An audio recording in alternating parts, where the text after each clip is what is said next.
So let's get into part two of today's show, Sean. And that's we're going to look at the offense and defense and talk about, are those side of the balls, have they closed the gap? Can they continue? If they have, can that continue with certain changes? And then we'll go kind of position by position and say, okay, what are the areas specifically where Notre Dame has closed the gap? Is that gap going to remain that way? Or, I mean, has that narrowing going to remain? Because there's the reality of, we can look and say, well, they closed the gap here because they had this happen. But then, okay, that guy's gone. And now you look at it and you're like, yeah, I don't know if that's going to continue now that guy's gone. That's not closing the gap. That just means you kind of struck gold a little bit at that position for a year or two. That's the difference between saying that Notre Dame closed the gap because a running back because they have Jeremiah Love. Well, that just means you got that one great player. The reason that we say Notre Dame has closed the gap, not just because this particular year they happen to have one of the best. It's because you look at it and you feel like this is going to continue for the foreseeable future because they've been able to string classes in a row. And you think that, dude, they got 4,000-yard rushers on their roster right now. You know what I mean? If they had to be the guy. And that doesn't even include Jabron Payne and Nolan James, who's coming in. So that's kind of how we look at it, Sean. Is it closed? Is it something that will remain closed? So we'll start with the offense and we'll go defense. And when you look at the offense, Sean, I think this is the side of the ball where there's going to be the most debate about whether or not Notre Dame is closing the gap. I actually think it's a relatively easy answer. Has Notre Dame closed the gap on offense? Obviously not. That's not, to me, debatable. Is Notre Dame closing the gap, and are they doing so relatively quickly? That I believe they have. And let me state my case. Number one, I look at the numbers. I mean, the last 2 years, Notre Dame has had two of their best scoring seasons in history, especially within the last 30 to 40 years, back-to-back. They scored 36 points a game this year while playing 4 playoff games. They were up to around 39 when the playoffs started for the second year in a row. They were over 39 last year. Statistically, they're there. Talent continues to ascend. And this year, the offense played better in some of the big games. That was the biggest thing about the 23 offense. They scored 39 points a game, but that's because they beat up on Tennessee State, Navy, Pitt, who went 3-9, Stanford, who went 3-9. They beat up on Central Michigan, who had a sub 500 record. They beat up on a USC team whose defense kind of got, like me, you, Vince, Trev, could have probably hung up 17 on that defense. You know what I mean? Like being sarcastic a little bit. But when they played Ohio State, couldn't get past 14. When they played, Duke, you needed a late big play to get to 21. You played Clemson or Louisville, you lost 33-20, but anyone that watched that game knows Notre Dame got a garbage touchdown in the final minute to turn the 33-13 game into 33-20. And then obviously Clemson, you only scored, 26 points against Clemson? Or was it 23 points? You lost 31-23. But one of your touchdowns was a 1-yard touchdown drive that you got thanks to Xavier Watts picking off a pass and running it back to the 1-yard line. They didn't play well in big games. This team didn't light the world on fire in big games, but they played way better than they did last season. Doing what they need to do in the fourth quarter against A&M. You fast forward to the Louisville game, jumping all over Louisville early. Unlike last year, putting all that to rest offensively. Getting into the playoffs, you score 17 points in the first half against Indiana, who was giving up like 14 points per game. You didn't play well against Georgia, but you made the plays when you needed to. Same thing against Penn State. You fall behind in the first half. You're not playing well offensively. Second half, the offense went up, down the field at will against Penn State. And then obviously the championship game offense wasn't good enough, but they did show progress by saying, hey, look what we did in the second half when things finally got figured out. So is the gap closed? Definitely not. Have they closed the gap? I think most would agree on that. I think the debate comes, how much have they closed the gap? I actually think they've closed the gap quite a bit, to where I think you could argue that Notre Dame right now projects to be a top 10 caliber offense moving forward. You made a great offensive coordinator hire last year. You got to keep him around, and Mike Denbrock. Recruiting has not manifested itself at every position, but I think recruiting has certainly gotten better everywhere. You're athletic. Your offensive line is still what it is. We'll get to specific positions, but just overall, No, they're not there yet, but I think they've taken big steps from a coaching standpoint and also from a player standpoint. And when you can lose a guy like Dylan McCullough, who's one of the best in the business, and replace him with a guy like Jawan Sider, who's one of the best in the business, that makes you feel optimistic that continuity is coming, because that's the only change you had on offense of the primary assistant coaches. So I think in a lot of ways, Notre Dame is definitely closing the gap on offense, but the gap has certainly not been closed. And we'll talk about what that looks like, but that's my take, Shaun. I think the offense has closed the gap. I think the last 2 years they've closed the gap even more. Now I want to see that they can eventually get there without having to go get a portal quarterback to get there. That's the big question mark for me that we'll get into. But overall, I do think the offense is closing the gap. They have not closed the gap. What say you? I'm going to give you one big picture, and then I'm going to break it down into one opponent to really talk about, how much the gap has been closed. Have they closed the gap? I do believe, yes, they have closed the gap, but that comes from this team being built inside out, right? Marcus Freeman says he wants both his program to be a program that's built from the trenches outside. We saw that, but I think we also saw how he saw the vision of the talent upgrade that was needed in the quarterback room, because he had a vision of what the passing game needs to be. We have yet to see that. Everybody in the chat is talking about the passing game. I want to look beyond that, because that's really low-hanging fruit. As a collective, you have to look at winning championships as drag racing or street racing. Somebody is going to hit the nitro. Are you going to hit your nitro too early, or are you going to hit it perfectly? Because usually that's going to determine the winner, of course, how good the driver is. When you go up against the best of the best, you get to that semifinal, I don't care how good your defense is, more than likely you're facing an offensive team that's going to be able to hit some nitro and get to the 30-point range in that game. Can you do that as well offensively? I don't think Notre Dame up to this point has proven that they can do that against that level of team, right? Against Penn State, what was the score? 27, 24. Okay. For semifinals, agree, but championship game, Shaun, what was the final score? 34-23. 34-23. You're right. To your point. So to stay right there on that point, I think that's the next step of just feeling confident that regardless of the opponent, if we need to get 30, we can get 30. And we know more than likely you can't do it unless, of course, we see elevation in the passing game, which goes back to my point with Notre Dame doing it the way they did it, gives confidence to the coaching staff that, we still have more in the tank. We haven't hit the nitro yet. We haven't used our nitro yet. And that nitro is going to come with the elevation of the passing game and allowing Mike Denbrock to unveil what he really wants to do with the wide receivers, with the running backs in the passing game. All of that can come into fruition. But that's going to be based upon the quarterback competition and how those youngsters, how they react when they actually get into live game competition. We feel confident about the guys in the room that they can perform well. We feel like Steve Angeli went in and did what he was asked to do and performed well. Still some things that even if you watch that drive, you still see some things that give you trepidation. But you and I would argue he's their third most talented quarterback. Right. Absolutely. That's a big difference from past Notre Dame teams where we're like, he's your one. Yes. Talent-wise. Yes. But I really think that's the next step for them offensively. Being able to hit that nitro, because you can't expect to go into semifinal and national championship matchups. Let's just look, I'll give you a perfect example. The 2 years that Alabama and Clemson met, both coaching staff, why do you think Nick Saban went for the onside kick? Nick Saban's a defensive coach. He knew they weren't stopping Clemson. We're not stopping Clemson. We have to steal a possession here. That's the expectation. Coaching staffs. No, we're facing a really good coaching staff over there. We're facing really good players over there.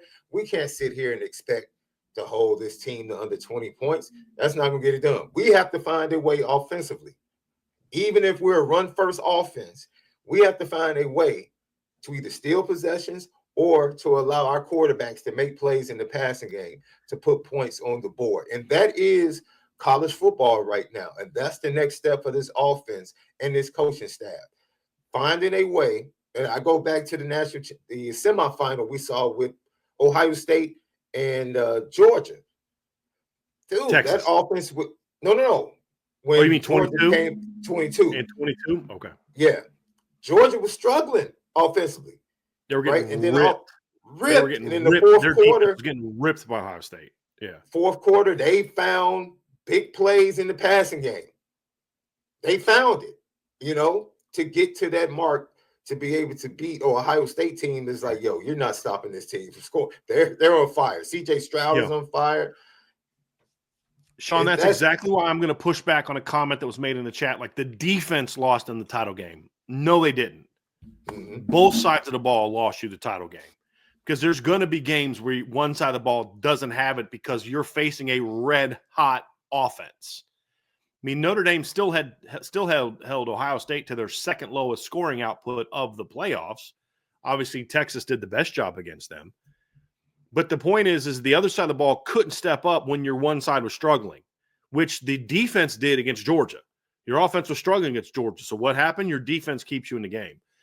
And the next step, too, also is where you don't let's think about this. Notre Dame played 4 playoff games. Name me one game of those 4 where we felt like the offense played just good football start to finish. Just good football. Maybe the Indiana game. Maybe. I think that's even debatable because they had a lot of stops and negatives in that game. You made enough plays to win, but I wouldn't say that you played well in the second half. You scored 10 points. Definitely didn't play 4 quarters of football against Georgia. Definitely didn't play 4 quarters of good football against Penn State. And definitely didn't play 4 good quarters of football against Ohio State. And that's part of that next step, that next evolution of, I'm not saying you've got to do that for 4 quarters of every single playoff game, but you got to give it to me once. And when your defense is struggling the way that it did against Ohio State, you've got to be able to step up and say, we're going to carry you for a while till you can go make some adjustments. What would the defense have looked like or been able to do if just once after your first drive you could have done something more than 3 and out? Maybe it doesn't change. Maybe your defense still gets worked. And because you come out of halftime and you give up a 7-yard run right away, maybe nothing changes, but I'd have liked to have been able to find out. But both sides of the ball struggled, and that's where the offense still is not there yet, Shaun. Again, year 1 of Mike Denbrock.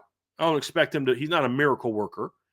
They did have some very key injuries. Jeremiah Love wasn't 100% in the postseason. You did have a banged-up offensive line. But, so did Ohio State. They were missing 2 starting offensive linemen in the playoffs as well. But my point is this. That's the next step for them. That's getting to that stage where, like you said, your defense is getting worked by Ohio State like Georgia's was. No problem. We got you. And then when Georgia's defense needed to make a stop late in the game, they were able to do so. Now, Ohio State got in field goal range. That was going to be a very difficult field goal to make. It was a 50-plus yard field goal. So that's that next step for me, Shaun, is being able to do that and then being a more balanced football team.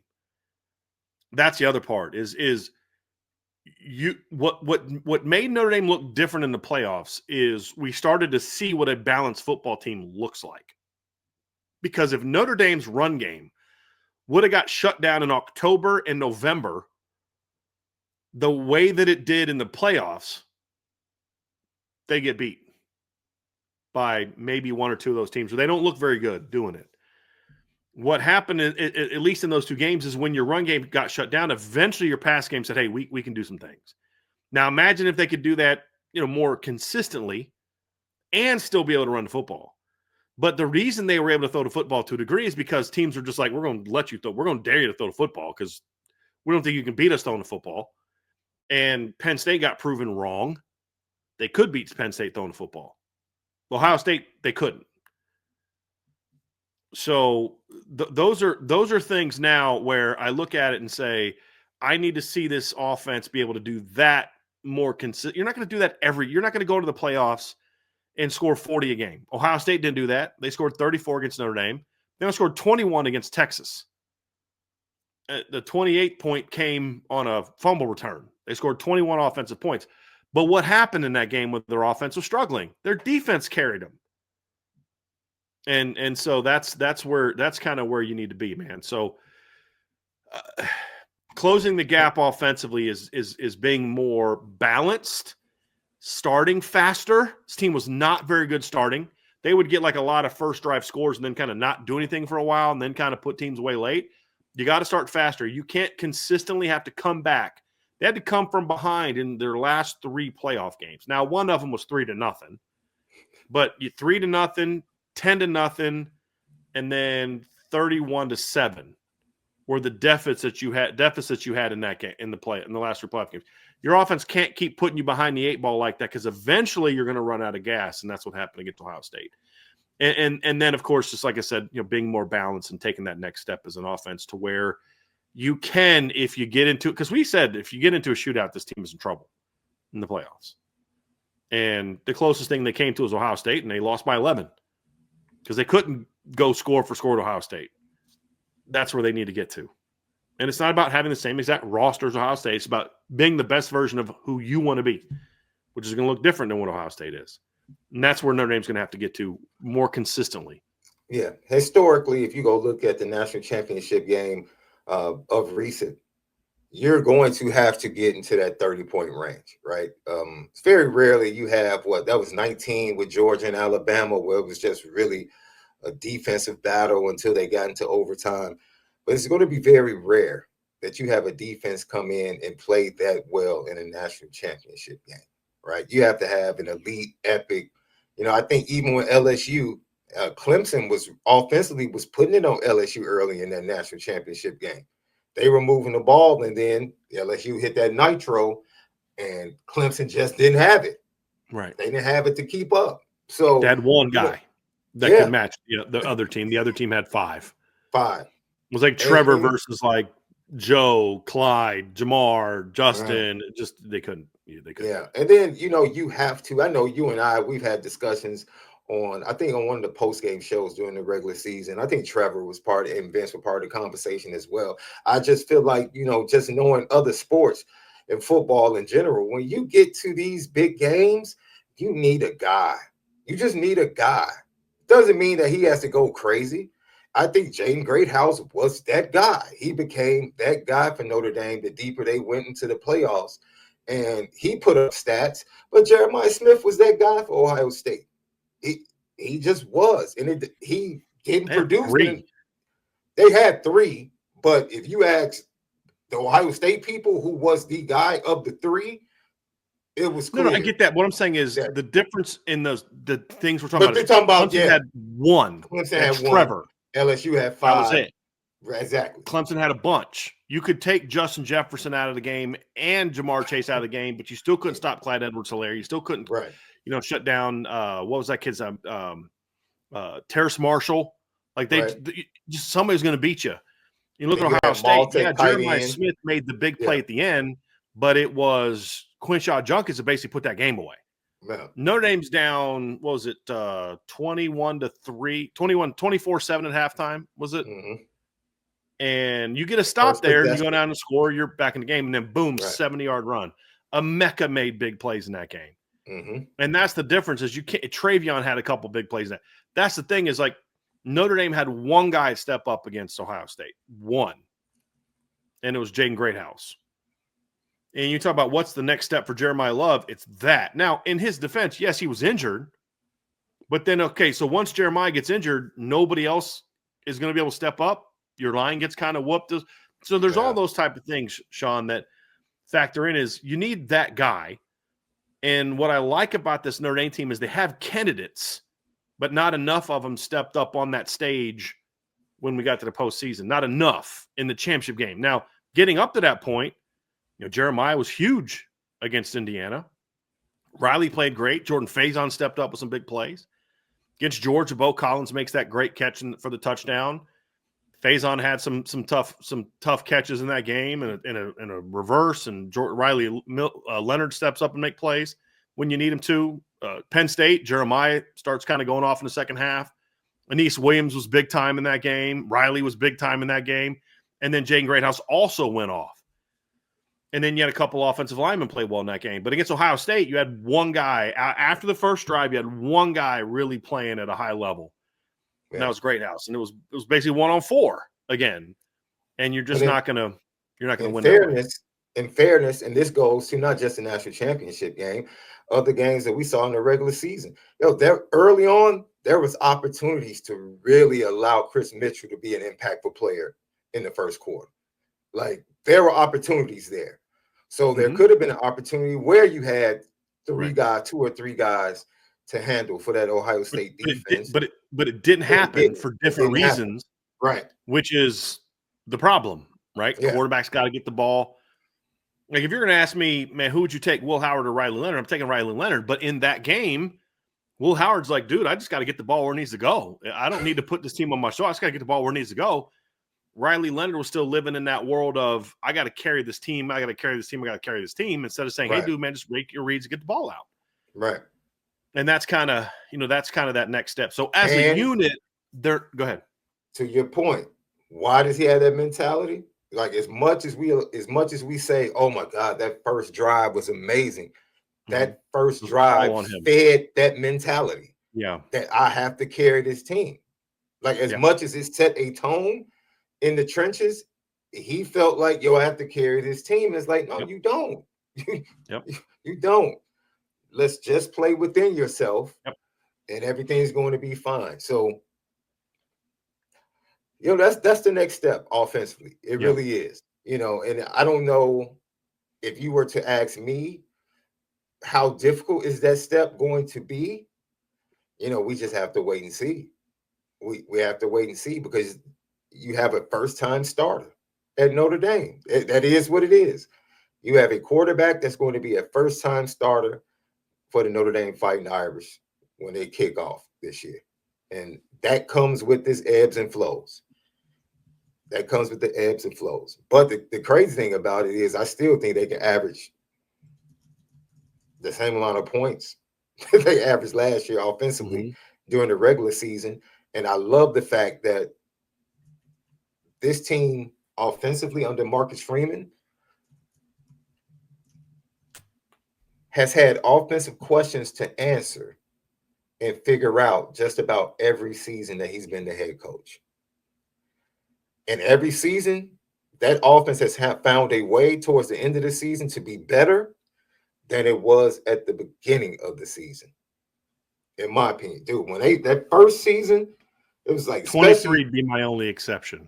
That's because they were lights out in September. No, the Sam Hartman season.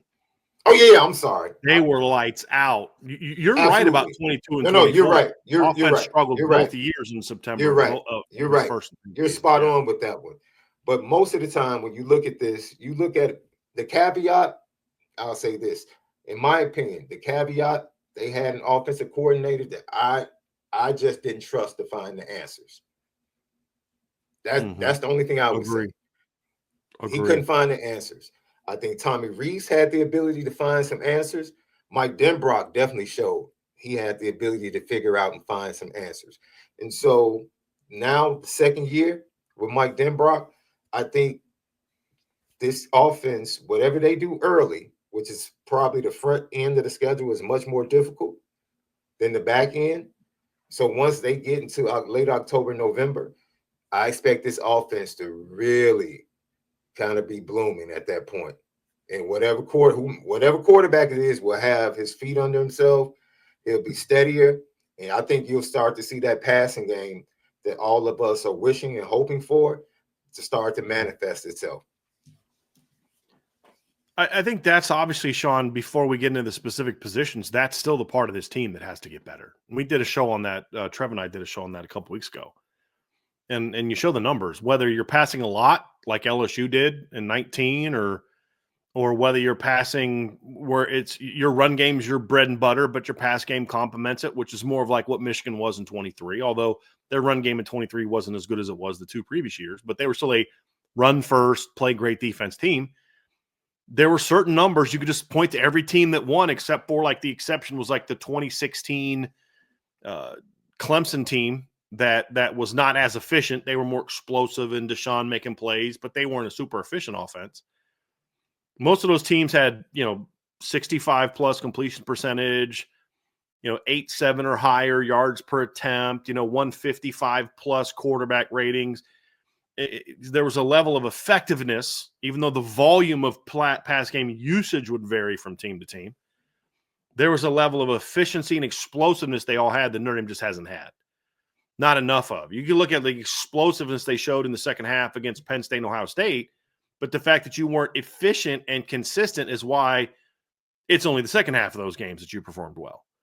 Like you mentioned, some missed opportunities. So, and then the thing with the run game is there's still a level that this run game needs to get to. And this team has not run the football incredibly well enough in some of the bigger moments. And you can only blame so much of that on Jeremiah Love being injured, because I don't think that's a good reason, because you are talented enough at other positions. The fact of the matter is your offensive line got their butts whipped by Georgia. Your offensive line got outplayed by Penn State's D-line most of that game. You leaned on them a little bit in the second half. Offense moved the ball well in the second half. A lot of that was coaching, in my opinion, and Riley Leonard being really good. And then, of course, you were forced into a personnel grouping that was better than the one you decided to put on the field by your own choice because of some injuries. And we saw kind of similar things in the against Ohio State, where the offensive line comes out really well early, and then after that they didn't play very well. So I do think that there's another level that the run game needs to get to, but that's going to be aided by your offense, by your pass game being more effective, where people can't overwhelm you with numbers and stunts and stuff to just put so much on stopping the run. So effectiveness in the run game needs to get better. Your offensive line has to play better in some of those big moments, but a big part of it, even going back to Georgia 2017, Georgia in 2017 said, we dare you to throw the ball on us and beat us throwing the football. Dare you to do that. Notre Dame was like, bet. Oh, wait, it didn't work. Whether it was Brandon missing guys or Freddie Canteen turning around and backpedaling and letting the ball go over his head when he was wide open. Chris Fink dropping balls on 3rd and 10, hitting him right in the chest. It just couldn't get it done. They're like, we dare you to do it. But, that's not how it played out. So whatever the reason why, your offensive pass game is going to have to be more effective to take some of that pressure off the run game, which then I think is going to make that more effective. So we'll see how that goes. So that's certainly where the offense is. Let's talk individual positions, Shaun. Mm-hmm. And this is going to be from a combination of recruiting and on-field success. Where do we think Notre Dame has closed the gap? Where do we think there's work to be done? And this is going to look at not just this 25 team, but just also looking at it for the last couple seasons, then projecting forward. Couple of these, I think that a couple of these are going to be no-brainers. Mm-hmm. One of them is surprisingly, I think, something that I do think there will be some pushback on. I'm curious to see what your thoughts are on it. The one area where I think it's the most obvious that Notre Dame has closed the gap in the present and in the future is running back. It's shocking to say that, because a year or two ago we'd have been like O-line, tight end. But when you look at their roster, and this is not just because of Jeremiah Love. If it was just about Jeremiah Love, I'd say he's a stud. I wouldn't say this position group has closed the gap, because when you just have a stud, well, what if that stud gets hurt? What's the rest of your room look like? What happens when Jeremiah Love goes to the NFL next year and he's a first-round draft pick? What do you do then? And so when I look at this running back room, it's not just Jeremiah. It's Jadarian Price. It's Aeneas Williams. It's Keidron Young. It's Nolan James. I've said this, Jabron Payne could go play for half the teams in the Big Ten, bottom half of the Big Ten, and be a 1,000-yard rusher. If he comes back healthy this year, would it shock me to see him like transfer to Indiana for 2026 and be like a 1,000-yard rusher in that offense? Not at all. Not at all. you are loaded for the present and future, in my opinion. As long as you can obviously keep everybody, and then you just hired a position coach that can develop them and is known as a strong recruiter as well. So I see the present and the future of this position being as good as anybody in the country, in my opinion. And that's why I think running back is a position where the gap has been closed. It's not they're closing, it's closed. Production's there, talent is there at the top, depth of talent, and just it looks like something that's going to continue for the foreseeable future. Because as good as Dylan McCullough was, Jawan Sider has a reputation of being an even stronger recruiter. And so I don't see the talent all of a sudden drying up at running back for Notre Dame.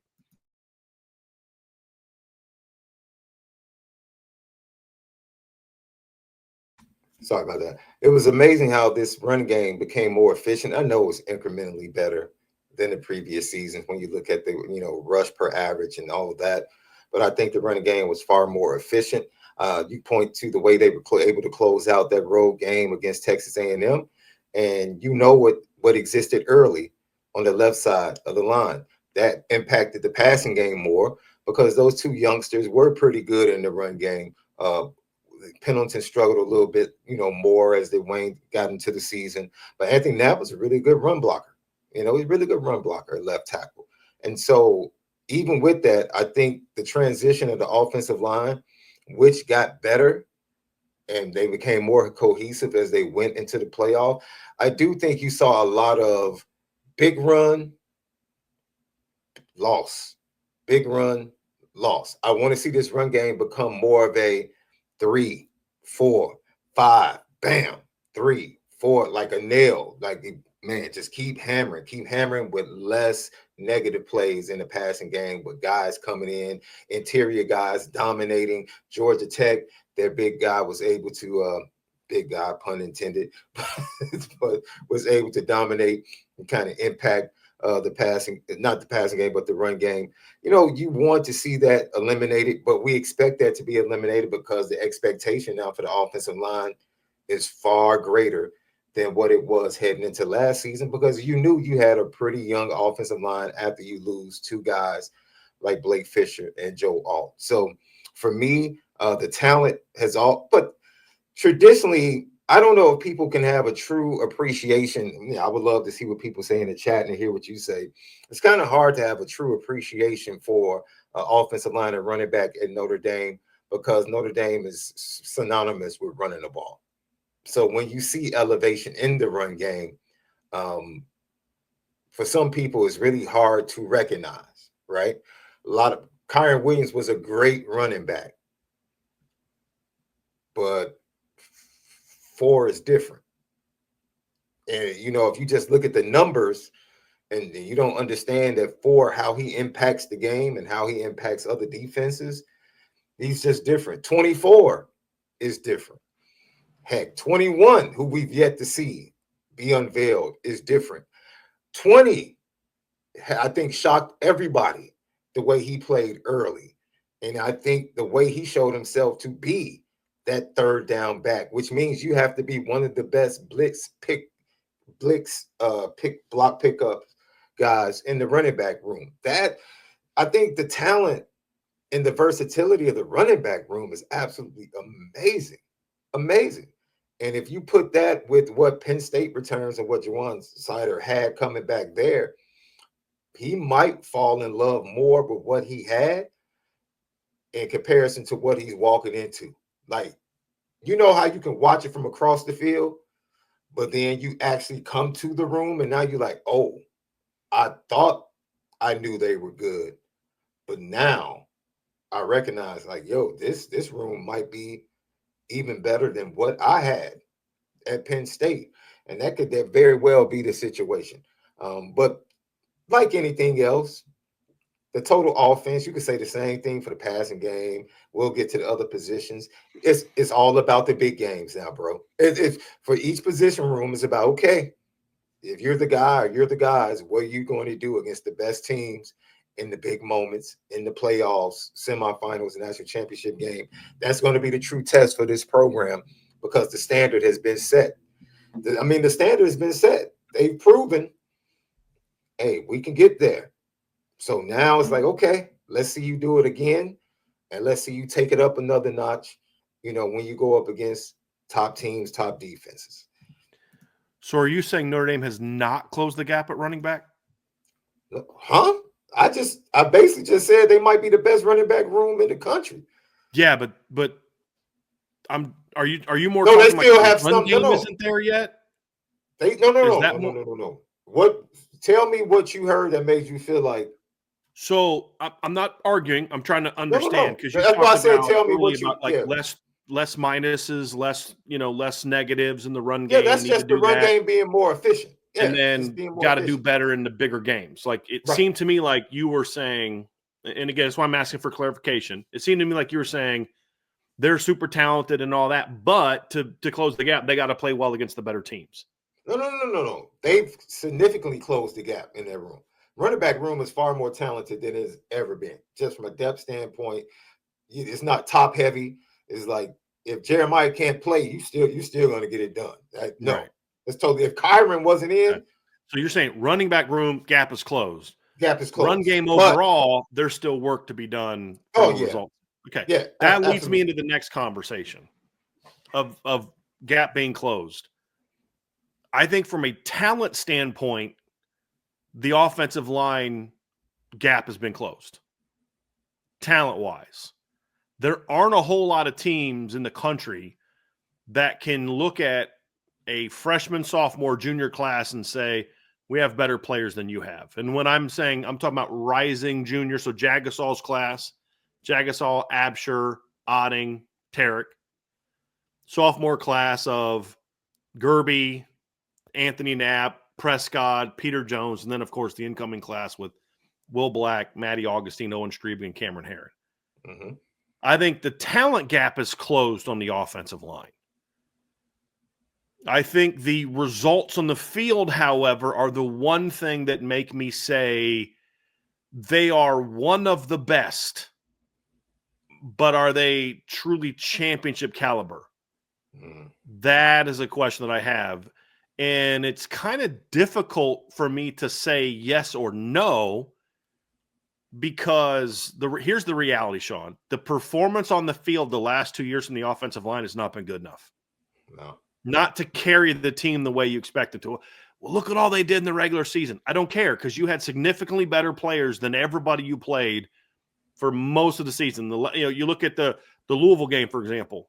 I mean, you beat Louisville as a team, but your offensive line got their butts kicked that game. Couldn't protect the quarterback. You couldn't run the ball. After that, who was the really good, talented defensive line you faced? Okay, you had a couple guys at Georgia Tech. You struggled to run the ball consistently in that game. Didn't play well that game. And then, of course, we saw what they did in the playoffs. But you also say they started a true freshman left tackle because of injury. You lost your starting center in game 3. You lost your starting right guard in game 3. He didn't come back till game 8. And then you moved him back. You had all this movement around. Then you have your starting left tackle gets hurt in the semifinals. Your starting right guard gets hurt in the first round of the playoff game. He battles through as much as he could. He gets knocked out right before halftime of the semifinal game.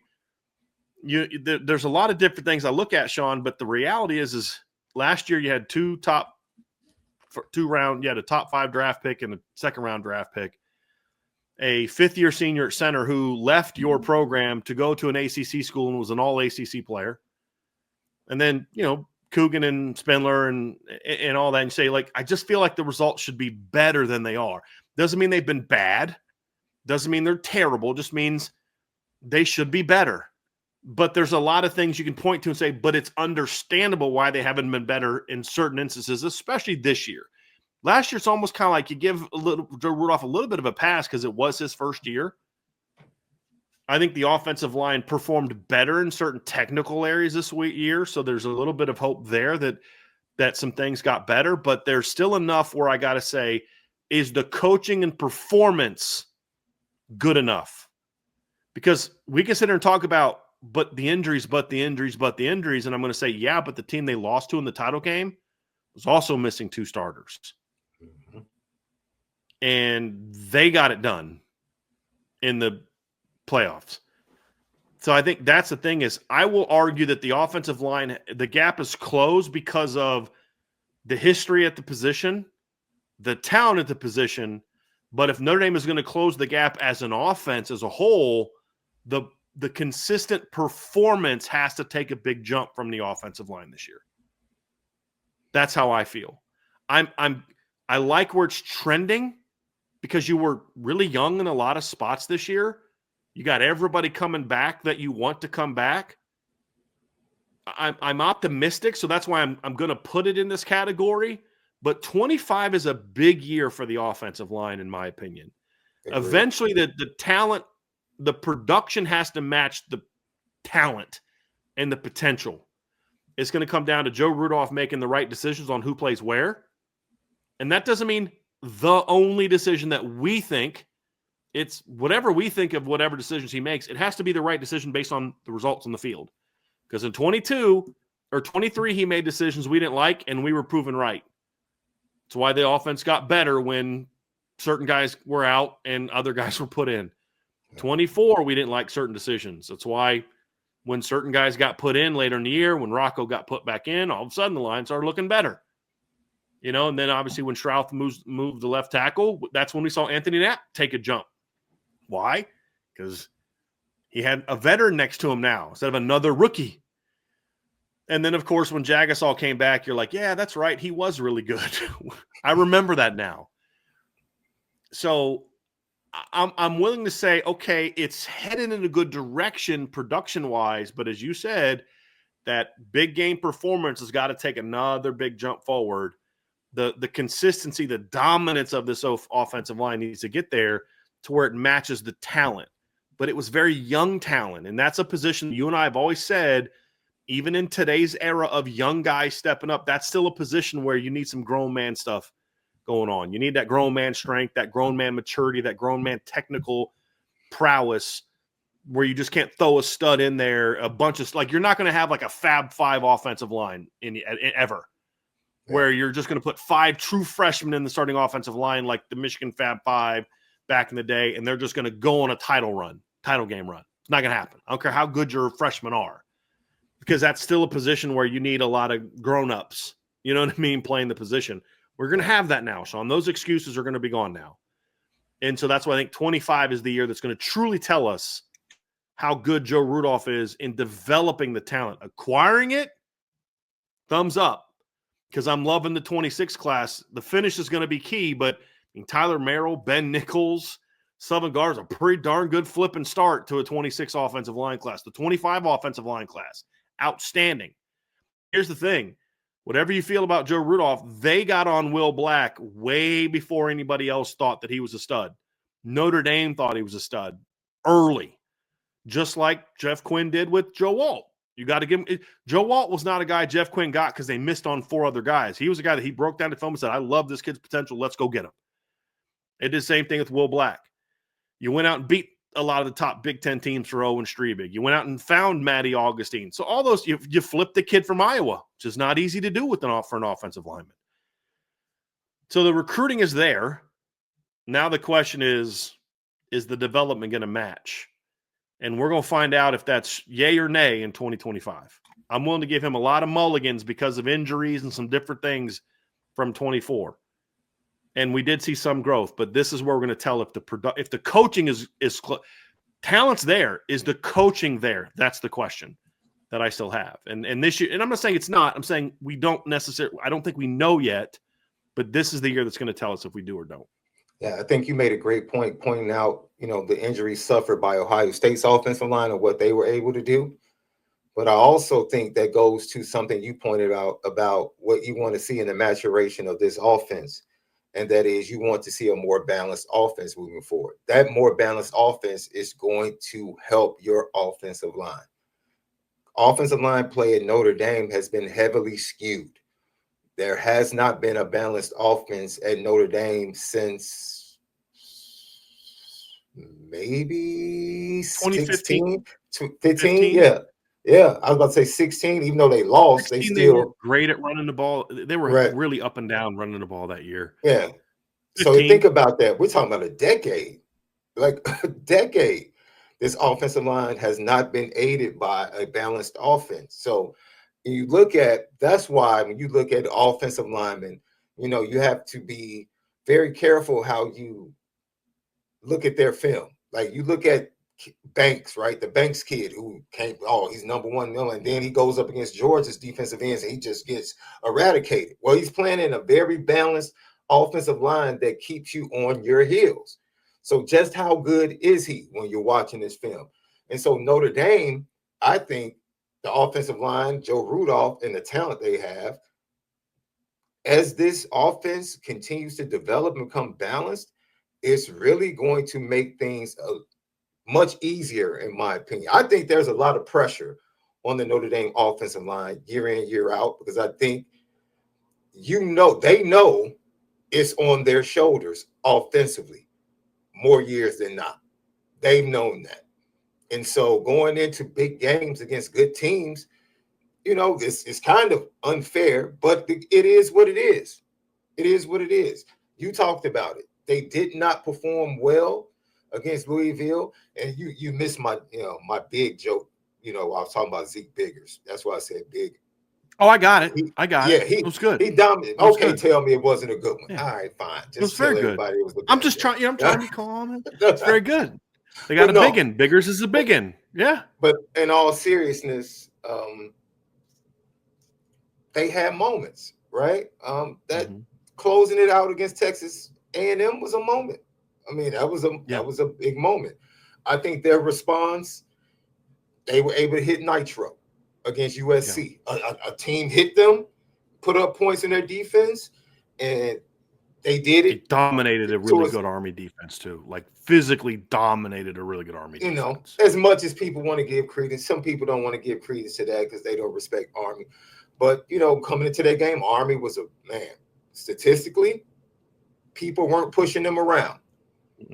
And Notre Dame pushed them around. So I agree with you. Everything you said about the offensive line and what needs to be done. They didn't do that after the fact either. I mean, nobody – like, who is it? Where'd the kid from Tulane go? He went to Oregon, right? Oregon, yep. Mekhi Hughes? Yeah. Right. Stud running back. What did he do against Army? 66 yards on 14 carries. Yeah. 4 point. I mean, what did he do against Navy? 82 yards on 22 carries. And he had a $128 against K-State. I mean, you know what I mean? It's like, so these are not bum defenses. No. You know what I mean? So I'm spot on with you. I'm right there with you with the offensive line. First half against Indiana, did what they needed to do. 98-yard drive, and then you put a 9-minute drive together that was just grind out football the very next drive. I mean, absolutely. So there were moments. Second half against Penn State, O-line played a lot better. They came out and set the tone. Right. Second half first against drive. Ohio State, pass throw was a lot better. Yeah. It's just the inconsistency was the issue. So it's not like they didn't go out against Ohio State and just physically get dominated like that. Yeah. Georgia dominated them. Yeah. That's a bad matchup for them. Yeah. It's a big physical offensive line, defensive line. It was a bad matchup. It's very easy to say the trenches impact everything offensively. And I think it was easily apparent that early on the left tackle situation had an impact on the quarterback play. Absolutely, Riley Leonard was thinking about it early, right? But, I think the talent in the skill positions and Chip Kelly, let's not forget Chip Kelly in this equation for Ohio State, rather than the guy that had been calling plays in big games, Ryan Day.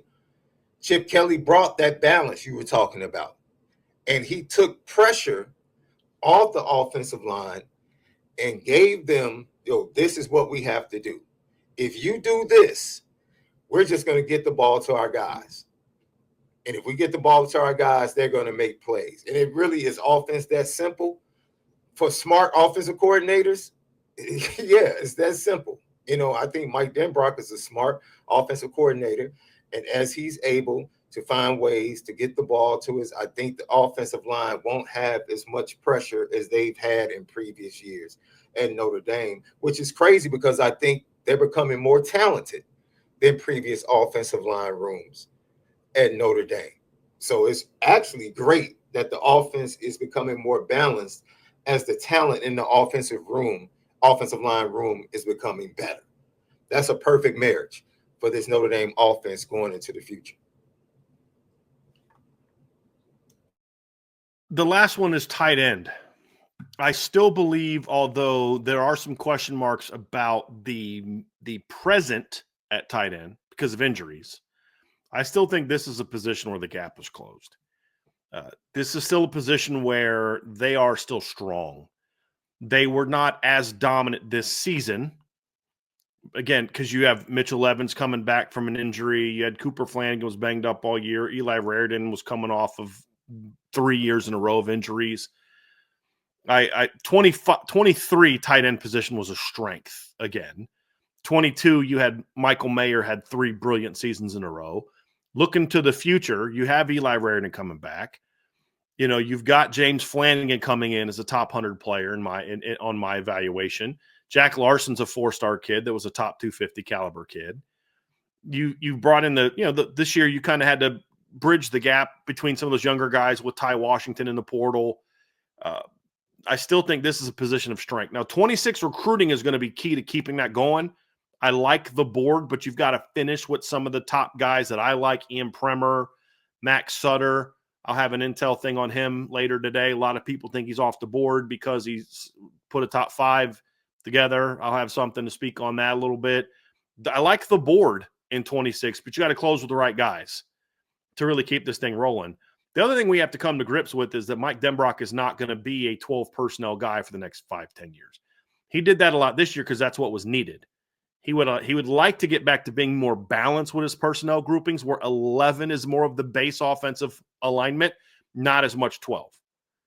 So that'll be kind of looking at it moving forward. I like the talent in the tight end room, and I still think that they'd have to have another year or two of missing guys before I'm going to feel like they're out of that top group. That's where I'm at. And so they didn't have a Tyler Warren this year. Nobody did except for Penn State. Like, it's not about do they have that elite guy, but is that still a strength? I watched, look, Shaun, you and I have talked about this. You break down that Ohio State game, Eli Raridan should have had 5 or 6 catches. He was open a lot. It's just the ball's got to come to him. We'll see how that goes. I still like the talent in the room quite a bit. I still think that the depth is there. The concern right now is if we weren't talking about injuries, then we'd be having a different conversation. You're going into Eli Raridan's senior year. Cooper Flanagan's going to his junior year. The job he's done as a blocker. You got Jack Larson coming along. You got James Flanagan coming in. If not for injuries, we're having a different conversation about the tight end room. I think the concern now is very valid that people have because of the injuries. Very fair. But this conversation is beyond just 25. As long as they're healthy, and I don't count Cooper Flanagan because I think a late season Achilles is not even thinking about him for 25. Eli Raridan, we'll see what Ty Washington can do, but Jack Larson, James Flanagan, Kevin Bauman, tight end room's going to be fine. The depth is not as impactful as the starter. That's the concern. So if Eli Raridan gets hurt, I don't love what's after him as far as being the number 1. That's a legitimate concern for 25. But the criteria we're looking at is recent success plus moving to the future. And when I look at James Flanagan getting into year 2 and 3, I think he's going to be a dude. And then, of course, 26 recruiting is going to be the key to that. But you give me a year where Jack Larson's a senior and James Flanagan's a junior, and Notre Dame's got like Ian Premer and a Max Sutter or an Evan Jacobson, somebody like that, that's your number 3 and your number 4, you're still loaded at tight end. So 26 recruiting is going to be a key to keeping that going. Eli Raridan's got to stay healthy in 25 because of some injury concerns. But I do think if you look forward to 26, I feel Notre Dame's still in a very strong place at tight end. But it's the one of the 3 that I think is most tenuous as far as staying in that gap close category, Shaun. I think most Notre Dame fans at the tight end position love, what they see. And this is just with health being, just take health into consideration, right? We know that plays a major part. When you look at the tight end, even when Michael Mayer was here, Michael Mayer was not that stretch the seam tight end. He was not a Tyler Warren type of tight end or a Brock Bowers type of tight end. He was totally different. I think Notre Dame fans are salivating for that type of tight end, right? The type of tight end that a Tyler Eifert was, right? And so we haven't had that in a long time. I really think James Flanagan might be end up being one of the best to ever do it by the time he is. I mean, the kid could be an impact player on the defensive line if he just chose to play him there. So, I mean, he's just that type Not of wrong. talented kid. So I really think he could be one of the best to ever do it in Notre Dame if he stays healthy. And so this is just one of those years. But health for the last 2 to 3 years in that tight end room has been a battle of attrition, man. It just really has. And knock on wood, hopefully they can have a healthier year this year, and Lauren Lando and the rest of that staff can figure something out, but just seeing Cooper Flanagan just immediately just walk up, and losing him and how he was ascending. He was one of the best blockers as well in the tight end room. And Jack Larson is going to have to step it up. He's going to have to play a part, right? Probably a year earlier than expected. Yeah, he's going to have to play a part. If they move Preston Zinner to and I don't know if they are, but if they move Preston into this offseason, I'll feel a lot better. To that position, you'll feel better. I can see that. I can see that. Not that I'm asking him to move there and be like a dude, but he's an athletic kid that I think can play that position. He can play the position. I agree. But with that, I just think you talk about the offense taking a step forward. I think that's something that people would love to see, whether it's, James Flanagan or the kids you talked about, the Jacobson kid and the Bremer kid are two kids that I really like in that 26 class. And Bremer might be my favorite tight end in the class. I love that kid. He's a dude. I think, finding, if you came away from that Penn State game not saying to yourself, oh, man, I wish we had one of those. I don't, because that kid was fun to watch, right? Just like Brock Bowers, was fun to watch for a lot of years. You love to have that type of talent. And Michael Mayer was absolutely fantastic, but he just wasn't of that ilk or that type, shall I say, of tight end as far as how you're going to impact the defense. But it's all about, if they're healthy, they have the talent in the tight end room. I mean, Notre Dame goes out, gets tight ends, and more than that, they develop tight ends. Like Notre Dame has done a really good job of tight end development that can block and be impactful in the passing game. I point to Mitchell Evans. Before Mitchell Evans got injured, Mitchell Evans was going to be a really impactful pass catching tight end. Like, I think coming back from it, he took a little bit of a step back. But before he got injured, Mitchell Evans was having a great season, and I don't think anybody saw that coming. But he developed into that, right? And I think we can go back and look at a lot of tight ends, in the lineage that we didn't see it coming and what they ultimately ended up becoming. Now a year like this is when you just being greedy. You say, man, I wish Holden Stays was still in the room, right? Because he would be one of those veterans to allow you to absorb, an injury if it took place. So at this point, you feel confident. I don't think closing the gap was really an issue at tight end. It's can you maintain it? Can you maintain being in that level? Yeah. Let's wrap up the offensive section, Shaun, with two areas where I think there's still work to be done. One of the position groups, I actually think the talent is fine. It's just unproven. Yeah. The other position, it's like talent is good, but it's not where it should be or could be. Yeah. We'll begin with quarterback. I think Notre Dame's recruiting at quarterback in recent seasons is gap closing recruiting. When you do Kenny Minchie, CJ Carr, Blake Hebert, and Noah Grubbs in back-to-back seasons, and if you want to throw Steve Angeli in there, you could say that Steve Angeli of the 5 years is the least talented kid that Notre Dame landed in a 5-year stretch. And I don't think that's even debatable. Just physical talent.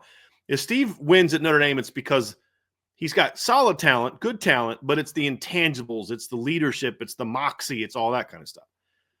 I don't think anyone really is going to argue that Steve is as physically gifted as the other kids. And not every quarterback is going to be as an elite physical talent. That's not what goes into it. We're just talking strictly physical tools, arm talent, athleticism. I think they're in a stretch of recruiting the position that's as good as the last 30 years. The only stretch that's been as good as this is the stretch from 11, 12, 13, 14, and 15, where in 11 you got Everett, In 12, you got Gunnar Kiel. In 13, you got Malik. In 14, you got Deshaun Kaiser. 15, you got Brandon Wimbush. And 16, you got Ian Book. I mean, you're kind of on that level now of recruiting. The question is, and what you failed to do at that string of recruiting is, can you develop it? Can you produce at a high level with your recruits? Because it's not since 2020 has Notre Dame had a really impact season that was driven by your recruited quarterbacks. 2022, you had your recruited quarterbacks the whole season. But that year, let's be honest, Shaun, you won in spite of your quarterbacks for much of that season, not because of them. And so that is the question mark for me. So, yes, I love the recruiting of the position. I have no questions about the arm talent and the gifts of the position for the next 3, 4, 5 years. I mean, heck, did y'all see Noah Grubbs win the MVP at the Florida camp yesterday? Talked to Smitty, John Garcia. They saw him live, loved him. And he's a talented kid. Blake Hebert, if it wasn't for, like, if Notre Dame would have landed Blake Hebert at the beginning of the recruiting process, we'd have a whole different opinion about the 25 quarterback class. The problem that Blake Hebert struggles with is he's always going to be compared to Deuce, and Deuce is a better prospect than Blake Hebert. But if you can get rid of the process and just focus on the player, that's a 4-star top 150 caliber player with a high ceiling. He's just kind of raw. Talented kid. And then, of course, CJ and Noah and Kenny and all that. So I think recruiting is there, Shaun, but there's a lot to prove from a development standpoint and a production standpoint before I'm ready to say that Notre Dame has closed the gap at quarterback. Getting Riley Leonard was huge. He helped you close the gap in 2024. He's gone now. You had him for 1 year. Can you now close the gap with the play at quarterback with the guys you've recruited? That's the $1 million. Well, what's the playoff payout if they win a title? $30 million. That's the $30 million question for Notre Dame. Is that right there? Love the talent, but talent only takes you so far, Shaun. It's one of the best things Marcus Freeman has done to identify in the middle of a season, like, yo, this room has to change significantly, and we have to do whatever we need to do right now to start that process. And to see what the room looks like from a talent standpoint right now is absolutely amazing. The more experience and the veteran in this quarterback competition is the only evidence of quarterback development of recent history at Notre Dame outside of Ian Book. Once you end Ian Book, Steve Angeli is the picture of quarterback development ascending and getting better. And Ian Book was better in 18 than he was in 19, and he was better in 19 than he was in 20. Yeah. And so despite what you feel about him, despite if you think he's going to win the competition or not, he is the picture of, okay, we can develop a quarterback and allow them to get better no matter what their talent is. And so that's what it should be like. Everybody in the room should get better. Everybody in the room should get better. And that gives me confidence that the youngsters, as they bided their time, are better and are ready to go ahead and take the bull by the horn in this competition. We'll wait and see. It's going to be one of the greatest things to watch, one of the best things to watch in practice. I think the practice, Brian, we watched the Tyler Buckner Drew Pine competition a few years back, and it was like, and the fact that people came away thinking that Drew Pine was the better quarterback was just like amazing. I don't know what the heck. I don't know what. Yeah, I'm clueless. I think we're going to be seeing some days where it's like, whoa, that kid looked good today. Oh, you want to tell me there were days where Tyler Buckner looked better than Sam Hartman? Cool, we can have that conversation. But the whole Drew Pine, it's like, I don't know what you're watching. I have no clue. What you're watching. And I think this year there are going to be days where Steve looks really efficient, really good. And then I think there are days that Kenny's going to wow. And I think there are going to be Yeah. days that CJ is going to it's going to come down to who can be more. Well, you say this all the time. Let's just say hypothetically Steve is here and one of the youngsters is here. You're probably going to go with you take a chance of going with the youngster because it's that close. Yeah, right? because the Like, talent, hey, there's no question in talent. And that's not just our opinion. I can assure you of no, that. That's just not our opinion. yeah. The So when it opinion on comes to closing campus the is that gap, those two kids are more physically gifted than Steve. yeah, That yeah, doesn't mean that they're going to start over him, but the physical yeah. talent is not close. You know And what I I'm don't know worried anybody about? that believes that. You know what I'm worried about? I think we have some good starters. So I want to use this baseball analogy. Which quarterback can be the closer? Right? Because you're talking about going to a more balanced offense, having a running game. Which quarterback can make that can make those clutch throws in big moments against big teams? For me, that's going to be the greatest part of watching this. Like, who takes the step to the forefront? I don't know if they can do that and show that in a spring or in a fall camp. They might have to actually get into the season. But it's going to be very interesting because for me, that's the next step. That's the next step. I think in various different ways, Riley Leonard was a closer for this offense. You saw it against Georgia. He closed it out, right? We saw it in other moments. Penn Indiana, he State. closed it at Penn State. He closed it out. Who can be that quarterback in a total? Because no one on this roster is a similar physical capability, has similar physical capabilities of a Riley Leonard. Totally different quarterbacks, but they're going to be Very able different. need to have to close games in different ways for this offense, and you're going to get to see it. Look, I'm looking forward to it. Have they closed the gap Yeah. physically, gift wise? Yeah, they've closed the gap. And kudos to Marcus Freeman. You said this. I've said this. I don't want to say a certain coach has gotten a pass on the offensive staff, but there's one coach in particular that's now you're under the microscope, especially with this quarterback competition. Now let's see what's been going on in the background. Let's see it. And the way that Coach Gaduli was talking in between the matchup with Penn State and Ohio State when he was asked about the quarterbacks and the competition coming up, he was excited about his guys. So now let's take a step back and let's see what you've been doing in the background because we should see the fruit of it. And that's that. There's no excuse not to develop this room. No, none at all. Yeah. None at because all. there's too much talent. Who would you attribute, if you say even incrementally, who would you attribute Steve Angeli improving as a quarterback from the time he got here? Who would you attribute? I mean, I give him credit for that, but it's that doesn't really do a whole lot for me. Like, that's doing your job at the baseline level. Okay. Steve Angeli, by his junior year, was ready to be a solid backup. That doesn't make me think, my God, we've got our quarterback guru. You know what I'm saying? Like that's my thing. It's like, yes, he's done the job he's supposed to do. And that's what you're supposed to do. And I also say, but Steve was kind of that way when he walked on campus.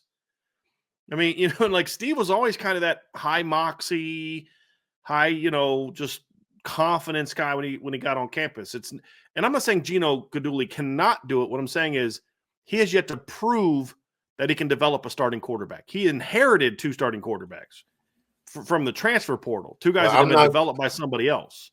I'm not going to sell. I'm not going to see. I'm responding to what you're saying, but I see people in the chat saying I'm not about to sell this kid short. I watched him his freshman year throw footballs. Who?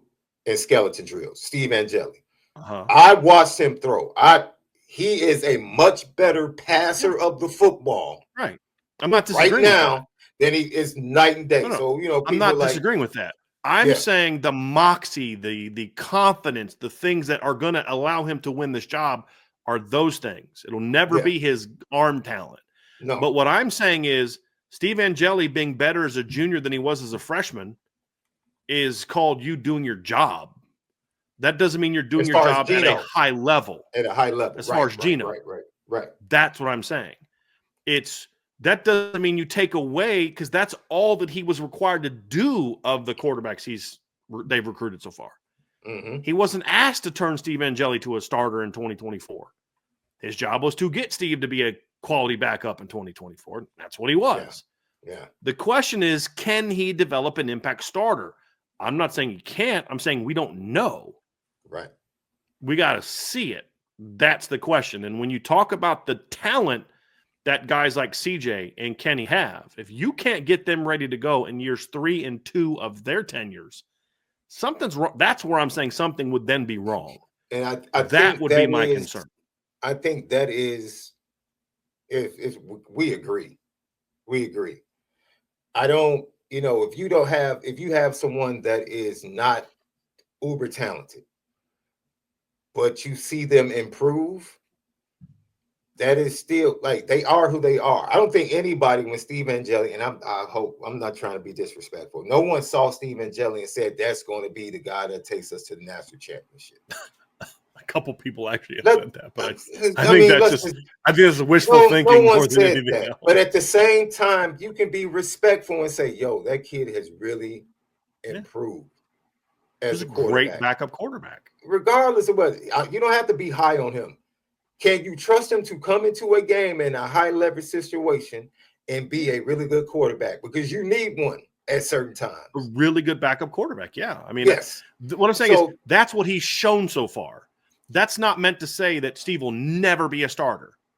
No, he could be a starter at a lot of places. He could be a starter at Notre Dame and win. I don't know if he can win. Here's what we're talking development now. We're talking development now. What I'm saying is nothing Steve Angeli has done so far, or CJ Carr or Kenny Minchie, tells us that we know that guy's going to step in and say, championship, here we come.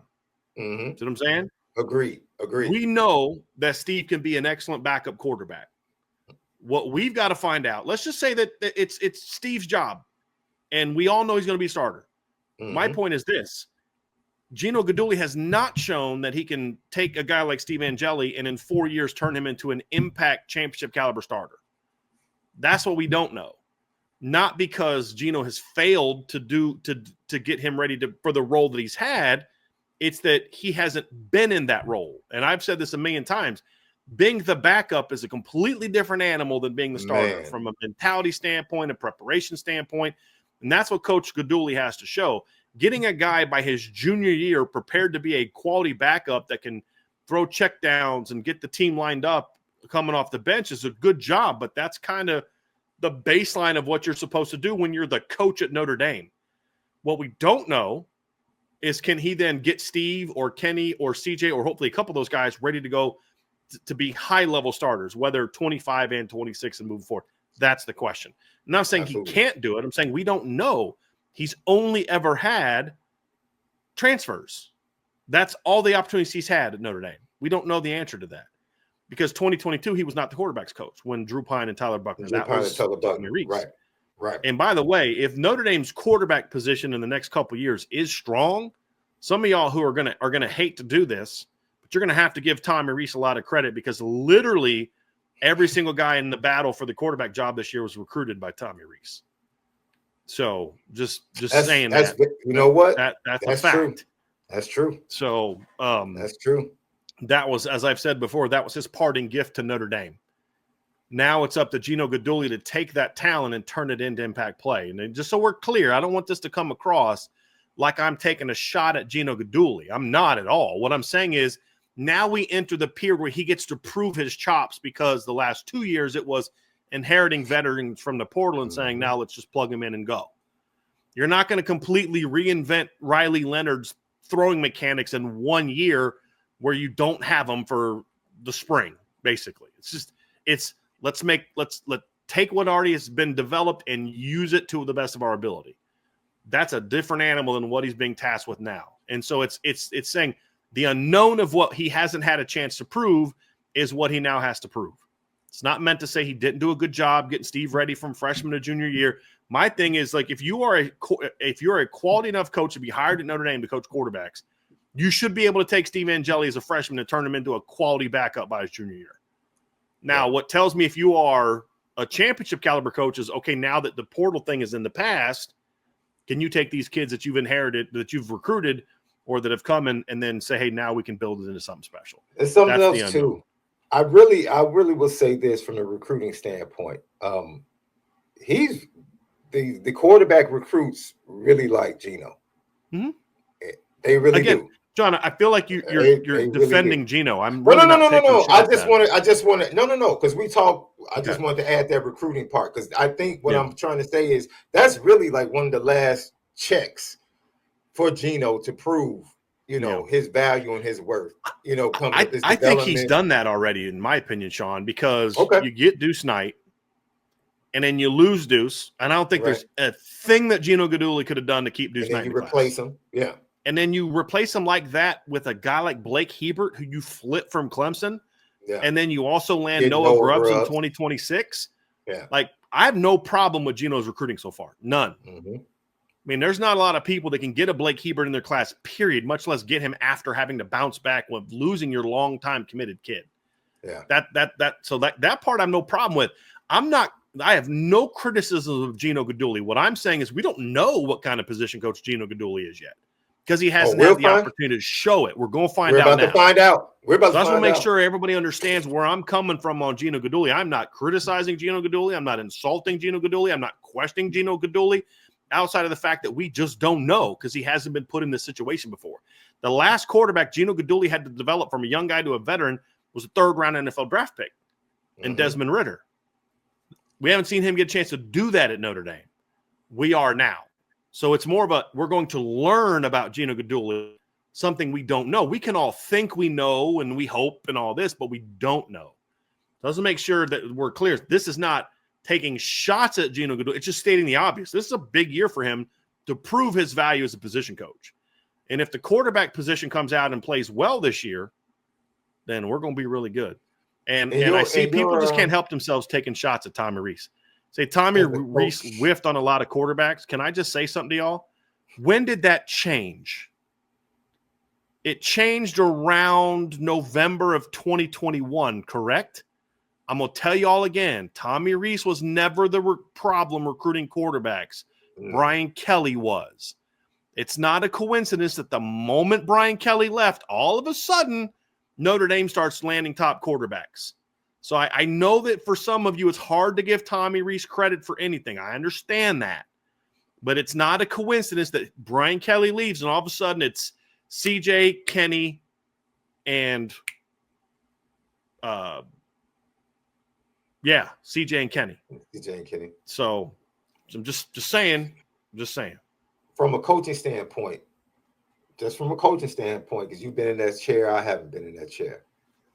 Going into a battle like this, it's safe to say it's the most important quarterback battle in the last decade at Notre Dame. It's the last real one since 2016. So and look what happened when they made the wrong choice there. Absolutely. So when you say that, what's going to be the biggest challenge for Geno in a hotly contested? Is projecting for. We're all human, right? So in our private times, I'm sure we have preferences, right? But you still have to coach. I always wondered what that was like as a coach. Like, man, I still have to coach all of these guys just as hard, push them the same. And if I have a bias, keep it, And for me, that is going to be something that I'm going to really watch, how Geno pushes the buttons, because everybody is different. How he coaches these different personalities, to go ahead and put forth their best effort in this competition. What do you think is going to be the biggest challenge for him? Being bold and projecting forward and not getting wrapped up in who gives us the best chance to beat Miami. It's who gives us the best chance to win a championship. And that answer may be the same guy. Right. But it may not be. And that's going to be the toughest part. The easiest thing to do when you're a coach is to go with the veteran. Right. Easiest thing to do. The hardest thing to do is go with the guy that's never thrown a career pass before. when you have other options. Like when Jimbo Fisher went with Jameis Winston, who'd never thrown a career pass. Because remember, when Jameis led them to a title in 2013, you couldn't play as a true freshman. You played a snap unless you had an injury. Your eligibility was done. And they led them to a championship, right? I mean, but who else were they going to play at quarterback that year? They didn't have another guy that was battling with Jameis. Not really.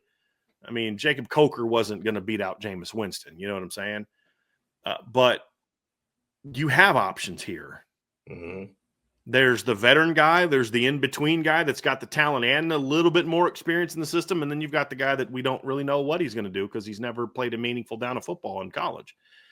So those are all things you look at. That's going to be the tough decision. We'll have plenty of time to talk about that. I did want to get this last thing in, Shaun, and there's one more position where the gap needs to get closed from a recruiting and an on-field performance, and it's the most obvious one on offense, and that's wide receiver. Mm-hmm. The conversation about wide receiver is real simple, Shaun. The people that say receiver recruiting has sucked at Notre Dame are just dead wrong. The people that think receiver play is plenty good enough for them to go on a great run over the next 10 years and win a bunch of titles are also wrong. Yeah. This notion that Notre Dame's receiver talent sucks is just completely misguided. This notion that Notre Dame can't land top receivers is totally misguided. I mean, let me point you the 15, 16 in classes alone, where in a 2-year stretch you signed Equanimous St. Brown, Miles Boykin, Chase Claypool, Javon McKinley, Kevin Stepherson, C.J. Sanders, and Jalen Guyton. I think like 5 of those guys played in the NFL. Who was the receivers coach on? Oh, that's right, Mike Denbrock. That's right. Like even the current roster, there's plenty of talent there. Development has been a big issue for a while. Recruiting became a problem under Del Alexander, and now you've got to fix that. And you have improved it in recent years. And you look at Cam Williams and Micah Gilbert and Logan Saldate and Elijah Burris and Scrap Richardson and Jerome Bettis Jr. That's good recruiting and potentially be really good recruiting if Cam Williams pans out and Micah Gilbert pans out. But the reality is that's still not good enough because there's not you need to get a Cam Williams every couple years, if not every year. A guy that maybe if he's not, at least got a ceiling of it, right? I mean and this is a big offseason for Mike Brown as well. I'm actually very confident that Notre Dame has a position coach that can develop the players in the roster. When you look at the technical development from game 1 to game 16 at wide receiver, it was noticeably better. The get-offs got better. The top ends, for the most part, got better. They competed better for the football. The drops went away in the postseason. They blocked their tails off. Like, the development was good under Mike Brown, which is a change from where it was under Del Alexander and Chancey Stuckey. No question. But can he recruit well enough? That's the question under Mike Brown. And it's an incomplete because he hasn't had a full cycle yet. And let's just say this. Some of the receiver decisions last year were not Mike Brown's. Some of the mistakes that were made on the recruiting trail of who not to go after or who to go after were not made by Mike Brown. They were either made by Chancey Stuckey before he left or by the recruiting staff, mainly Chad, who, again, I'm very high on, but Chad made some mistakes last year at receiver recruiting. Did a lot of good things, made some mistakes on not pushing for Dalen McCutcheon, not pushing for Cooper Perry. Those were mistakes. You had those 2 kids of this class were having a very different conversation about receiver recruiting at Notre Dame. And so now that excuse is gone. Now we're going to find out how good of a recruiter Mike Brown is with how he does in 26. So I'm confident in the coaching at the position. I think the way they performed in the playoffs should tell you everything that we need to know about that. If they would have played that way all regular season, we'd be having a different conversations about Notre Dame's pass offense. Let's just be honest about that. But, okay, can you build on that? There's still another level to get to. Can you build on that? Can you coach up a guy like Cam Williams? Can you coach up – because Jaden Greathouse should be an easy guy to coach. He came in pretty ready to play. They've done a good job with Jordan Faison. He was a little banged up this year, but now you're going to really get tested. Can you coach up Micah Gilbert? Can you coach up Logan Saldate? And especially, can you coach up KK Smith and Cam Williams? Guys are need a little bit more work. And then, you know, you got some good portal guys in there. Mike Brown played a role in those portal guys coming to Notre Dame. You can't ignore his presence as the receivers coach on getting those guys. Where is Malachi Fields from, Shaun? Right? I know you know the answer to this. He's from Charlottesville, Virginia. Right? DMV. Right. And where is Mike Brown from? Charlottesville, Virginia. Don't think that connection didn't have a big impact on why Malachi Fields came to Notre Dame. Same with Will Pauling. Who recruited Will Pauling into college? Mike Brown recruited him to Cincinnati, went with him to Wisconsin. So his presence in recruiting, even though high school recruiting wasn't good, order recruiting has been pretty good in his 1 year. Right. And I think last year was pretty decent as well. I just think when they had the scheme changed, I think that kind of impacted certain guys. But this is a big year recruiting wise for Mike Brown. No one can argue that Notre Dame has closed the gap at receiver. Nobody can argue that. What I would argue is that the gap is not as far as people think, because it's not, if you don't get a Jeremiah Smith, you're screwed. That's not where Notre Dame needs to be. But you have to consistently string classes together. That's going to be the key, and he's going to have to prove that. And if you're Marcus Freeman, you're going to make sure that you need to, number one, keep Mike Brown here as long as possible. But then if he does leave, which all coaches leave at some point in time, you got to replace him with someone just as good as a coach. Yeah. And then Mike Brown now gets his shot to prove that he's a recruiter now that this is his first full cycle where he's making a lot of the decisions. They're in a good place so far. Now you got to take that next step.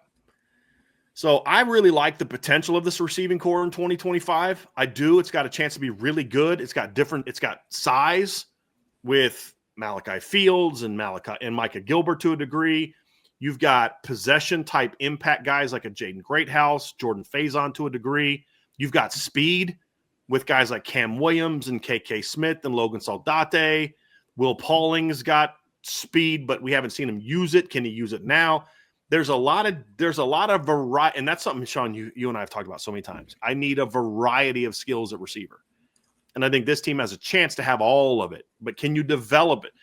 I'm confident the possession guys or the bigger guys. I'm confident in Malachi Fields and Jaden Greathouse and Faison and Micah Gilbert even to a degree. And Will Pauling's been a possession guy so far, but can you develop the game changers? Mm-hmm. That's going to be the biggest challenge this offseason for Mike Brown. Can you take one of KK Smith, Cam Williams, maybe even a Logan Saldate and get one of those three guys, if not a couple, ready to go be difference makers in some sort of role? Even if it's only Cam Williams catches 15 passes this year for 300 yards, fine.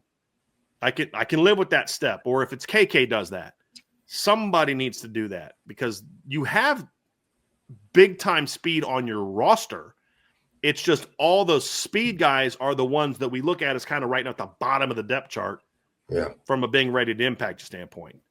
And that's going to be the big key. So that's clearly another position, Shaun, where it's a no-brainer. They got to still work to close the gap. And I'm going to sit here and be honest, right? We talked about the tight end injuries, right? And the expectation that something could happen. Well, we have to be honest.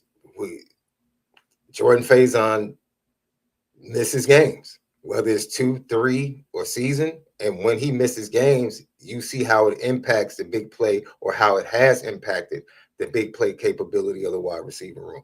And so that's why the development of those young guys you talked about is very important, because they fit that mold of being game breakers, that if Jordan Faison does go out during a game, or misses a week, or misses 2 weeks, now we don't take a drop off in the passing game. We still have people that can produce at the same level and do the same things. And that's going to be very important for me to watch out with that. I love the big body guys that we have. And I love Jaden Greathouse, Will Pauling, that combination on the inside. I think what they do is very similar. You know, they're great route runners, and they're really good with the ball after. So I think that's going to be a combination that's going to bode well. But in recruiting, I love this class. I love the guys and the offers and the kids that they're sitting in really good position with early on. They just have to close. But the closing, receivers are directly connected to quarterback play. That's one position where wide receivers have to see, because you don't have the history of getting guys to the next level in development. So you have to wait for that down the line. But you're in the same position. Mike Brown is in the same position, B, as Mike Micken was just about 3 to 4 years ago. Because the Notre Dame defensive back room did not have that history. And he had to find a way to go out and get guys and develop them. In his first recruiting class, wasn't considered great, and it wasn't great. But his first full year after COVID, he went out and got Benjamin Morrison and Jaden Mickey. And then his second full year was even better when you look at the group of sophomores that they had this year. Yeah. So Don Schuler, Christian Gray, guys like that. And then, of course, this past year, he's bringing in an elite class. Is Jaden Greathouse his Cam Hart? Because Cam Hart was the development of Cam Hart and who he became was very important as well for Mike Mickens. Is Jaden Greathouse going to be Mike Brown's Cam Hart from a development standpoint? That you look up and it's another year or two. His Benjamin Morrison. That is well. Like I would even argue that he's his Benjamin Morrison because Jaden did show up so advanced, and it was like, okay, now let me help you learn how to take that advanced performance and turn it into big time college play. And I think Greathouse could be that because Benjamin Morrison's not an elite athlete either. He's a good athlete, but he's not an elite athlete. No one ever thought that. Greathouse is that way. I would argue that his Cam Hart is either going to be Cam Williams or KK Smith, but especially Cam Williams. Yeah. That real big raw ball of clay that you got to turn into a big time player. Now, from a timing standpoint, Shaun, Cam was the first guy that he really showed like, wow, okay, so in that regard, then that's the question with Jaden Greathouse. Are you that first guy that really broke out where people didn't necessarily expect that? Because let's be honest, I mean, Shaun, you and I expected Benjamin Morrison to be really good in Notre Dame, like immediately, right? I mean, he was a little better than I thought he was, but even recruiting wise, I mean, I told you it's a top 100 player. I don't care what the recruiting services say; it's top 100 player with 5-star upside. So that Cam Hart going from receiver to DB was a little bit like, okay, he's athletic, but can he play defense? And can he do it? Yeah, Mike Mickens helped him turn into that. So we're going to see that. I think with Mike Brown, what you pointed out is something that stood out to me. You know how you watch coaches and you just feel like, man, he's really on this kid. Like, why is he really on this kid? It reminds me of something that my grandfather told me. Like, be worried if he stops coaching you hard. Like, if the coach doesn't care anymore and he doesn't say anything to you, then you worry. And so that's my encouragement to people asking about Cam Williams. Mike Brown was on that kid. Fall camp, spring camp, he was, because fall, I think he was injured early. No, he got injured late in the spring, right? Yeah. Late in the spring, Cam Williams got hurt. But early didn't play in the Blue Gold game, yeah. He played in the Jersey scrimmage, but didn't play. He got hurt that next week, didn't play in the Blue Gold game. Mike Brown was coaching him hard. They would go through drills, and he would bring him back. No. When you have a coach like that, the majority of the time, he sees something. He sees something next level and special. And so for me, I hope that we get to see a kid that is tapped in, to the preparation side of everything to match that with the physical gifts. So now we see him take that next step, But I do. Recruiting is, 26 can be a really, really has good to be. class. Because they have multiple game changers, like multiple game breakers at the position that they're in good position with. And we, like you said, B, they just have to close. That's all. It comes down to closing. So we're going to talk about defense next. That'll be a much shorter show, I think, than the offensive segment. We'll get to that next. But before we do, folks, do us a favor. Hit that like button. Hit the subscribe button. Hit the notification bell. Share this podcast. Give us a 5-star review. We'd greatly appreciate that. And as always, make sure you've signed up for the message board at boards.irishbreakdown.com.